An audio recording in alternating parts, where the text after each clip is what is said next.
The ultimate goal, no matter how much you wander, is to be enlightened.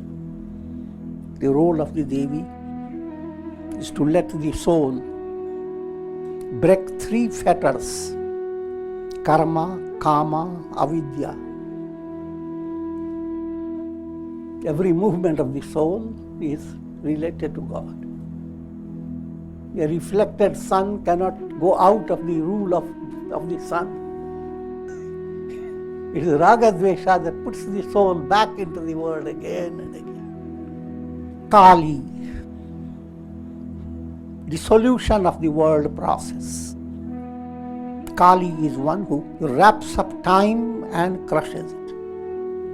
Time is Kala. The whole world you are experiencing is a long dream.